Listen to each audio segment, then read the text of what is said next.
This abandoned building is a real-life crime scene, and I only found out because of a crackhead in a video game.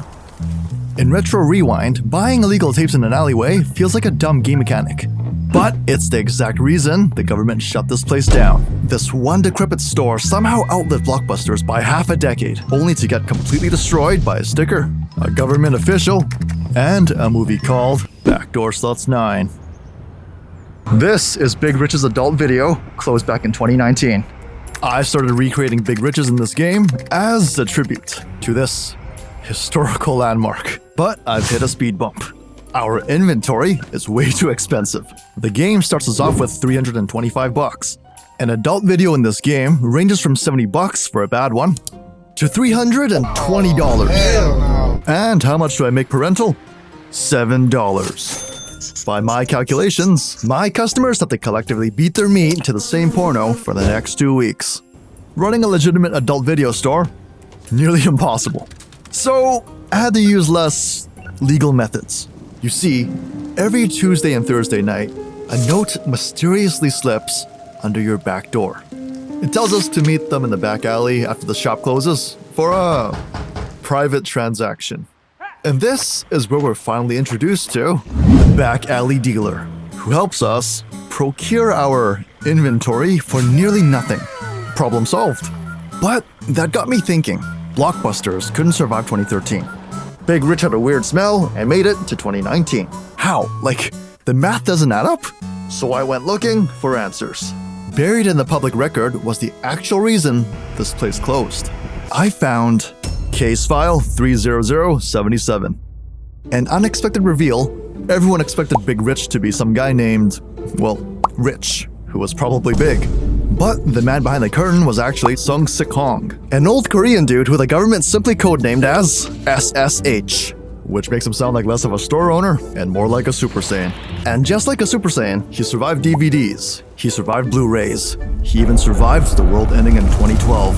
Blockbuster, a billion-dollar company, couldn't do what this one guy did out of a decrepit store. And what finally took him down wasn't Netflix. He, just like a Retro Rewind player, chose the back alley dealer route. And the back alley dealer route, unlike the game, has consequences. It's July 2018. A man walks into Big Rich's, picks up a video, looks at it for 2 seconds, and immediately shuts the entire place down. Not because of what's on the tape, but because of what isn't. A sticker. See, in this province, there is a man. He has a pension, he has a name tag, and he is locked in a sensory deprivation chamber 24/7. And his entire job is to analyze the plot of movies like Womb Raider, Men in Back, and Horror Lore. You'll get your booty. Which, fun fact, used to be called Horrorcraft until Blizzard's lawyers realized it was the one quest they simply couldn't ignore. Why is there a guy being paid to watch porn? Because of the Motion Picture Act.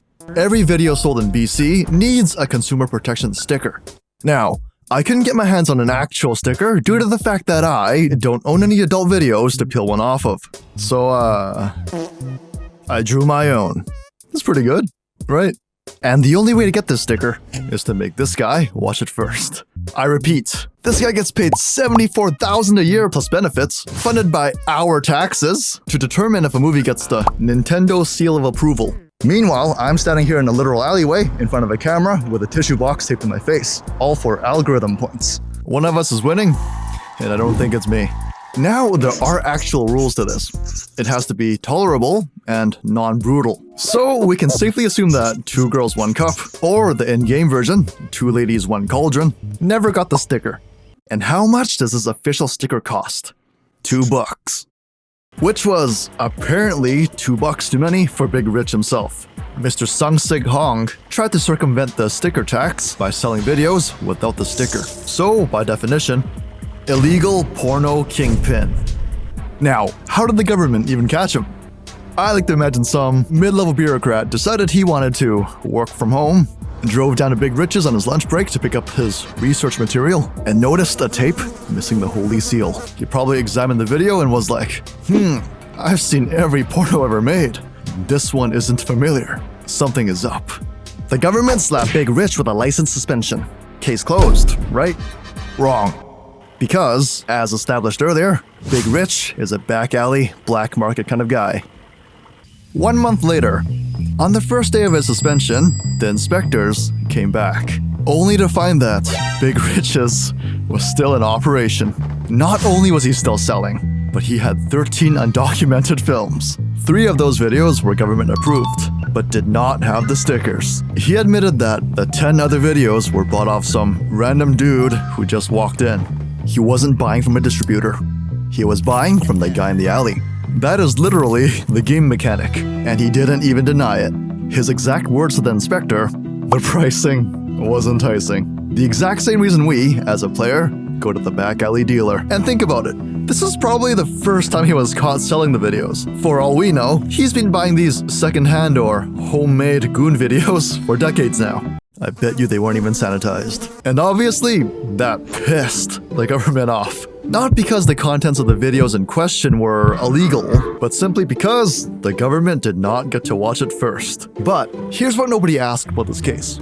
Where did that guy get 10 undocumented porno vids from? Like, he just walked in off the street with 10 tapes that don't exist in any government database. As far as I know, there's only 2 options, man. Option 1. He's part of a bootleg smuggling network. A long chain of sketchy dealers leading back to some guy with a camcorder and a dream. He's like the Han Solo of porn. And option 2. And I need you to really sit down for this one. He made them himself. Someone somewhere in Vancouver looked at Big Rich's adult video and thought, I could supply that. And what's the vetting process there exactly? Do they sit down there together and just watch it first? Is there a returns policy? Dude, is this just you stroking your shit to a bug's life? I'm not investigating that. I have my limits. The administrative adjudicator had seen 30 years of adult film enforcement cases, but nothing could have prepared him for Mr. Hong's answer. When the adjudicator asked Mr. Hong why he was still operating during a legal suspension, his defense wasn't, I'm innocent. It wasn't, I'm a rebel. His official statement was, I didn't know I was suspended because I didn't check my mail. The best part? The inspector looked down at the counter, and in plain sight, right next to the cash register, was the unopened envelope from the government containing the suspension notice. Big Rich didn't forget he was suspended. He just decided that if he didn't open the envelope, he was legally immune. But the law always wins. In the end, he was given a suspension and forced to hang a I've been a naughty boy notice right on the front door, which led to the eventual closure in 2019. So, the next time you're in Retro Rewind and you think the back alley dealer is unrealistic, just look at this abandoned building that was once Big Rich's adult video XXX. What? You want me to go in? Oh, okay. I can try. It's locked. You got any hand sanitizer? Now I'm off to check my mail, because I actually applied for the position of government porn watcher. That's $40 an hour, baby. So if you guys don't see another video from me, I got hired.